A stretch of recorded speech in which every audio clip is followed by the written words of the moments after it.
Hello বন্ধুরা, কেমন আছো সবাই? আশা করি সবাই খুব ভালো আছো, আর আমি দেখো ভালোই আছি। তো ব্লগ শুরু করছি অনেক দিন পর। তো চলো সারাদিন কী করি তোমাদেরকে দেখাই। এই কর্নারটা আমার খুব পছন্দের, এটা হচ্ছে মানি প্ল্যান্ট, আমার অনেক কষ্টে বাঁচিয়ে রেখেছি। তো এ দেখো, কুল, কারা কারা পছন্দ করো বলো? তো আমি অতটাও পছন্দ করি না, জাস্ট ভালো লাগে, তো মা দিয়েছিল তাই ছিল। তো এখানে দেখো ভাত বসিয়ে দিয়েছি সকাল সকাল, আর সকাল সকাল না, মানে স্নান টান সবই হয়ে গেছে। ভাত, আর ওখানে আগের দিনের একটু মাংস ছিল তাই গরম করে নিচ্ছিলাম। আর আজ রান্না করেছি হচ্ছে, মানে করছি হচ্ছে ডিম পোস্ত ভাপা।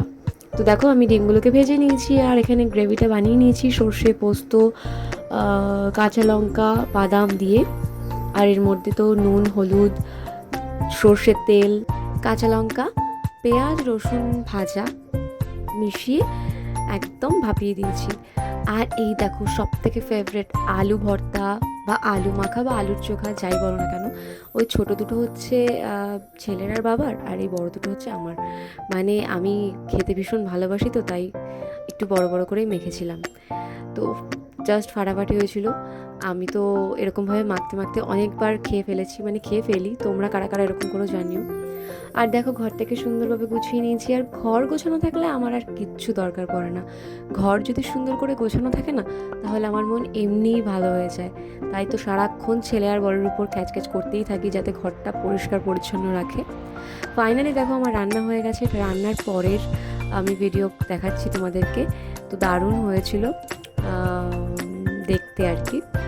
খেতে যতটা ভেবেছিলাম ততটা আমার মন মতো হয়নি, বাট তবুও ভালো লেগেছিলো। তো দেখো দুপুরবেলা খেতে বসে পড়েছি। এখানে নিয়ে নিয়েছি সাদা ভাত, এই যে সেই আলুর চোখা, আর এখানে আছে পেঁয়াজ দিয়ে মুসুর ডাল, আর এখানে আছে দেখো ডিম পোস্ত ভাপা। তো চলো খাওয়া দাওয়া করে নিই। খাওয়া দাওয়া করে এক জায়গায় বেরোবো, একটু বেরোনোর আছে। তো খাওয়া দাওয়া করে ছেলেকে পড়তে দিই, তারপরে বেরোবো। ছেলে স্কুল থেকে চলে আসবে ততক্ষণে। আর আমি একটু মুসুর ডাল দিয়ে আলু ভর্তা দিয়ে খাচ্ছিলাম। আমি ডাল অতটা ভালো খাই না, কিন্তু একটু পেঁয়াজ দিয়ে হলে খাই। তো দেখো আমার খাওয়াটা কমপ্লিট, তারপরে একটু রেস্ট নিচ্ছিলাম। তো ছেলে চলে এসছে, আর আমি যে ভিডিও করছিলাম ও কিন্তু জানে না, ও পরে বুঝেছে।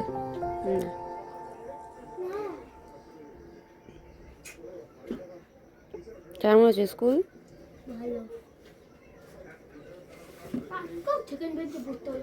কেন কেন ভিডিও করছে নাকি?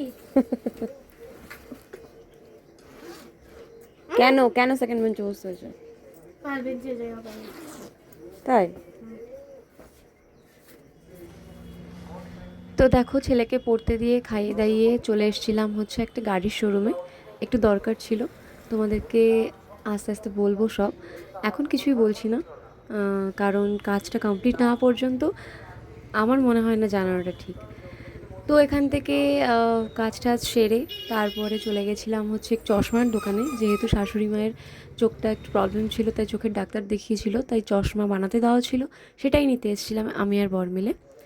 তো দেখো আমি যখন ক্যামেরা ধরি তখন আর আমার সাথে থাকতে চায় না, তো ওকে টেনে নিয়ে ক্যামেরার সামনে আনতে হয় আমাকে যথারীতি। তারপর এখান থেকে বাড়িতে চলে এসেছিলাম, বাড়িতে এসে শুয়েছিলাম। ছেলেও একটু রেস্ট নিচ্ছিল, তারপরে পড়াশোনা করিয়ে ওকে খাইয়ে দাইয়ে ঘুম পাড়িয়ে দেবো। তো ছোট্ট একটা ব্লগ তোমাদের সাথে শেয়ার করলাম, কেমন লাগলো জানিও। তারা সবাইকে।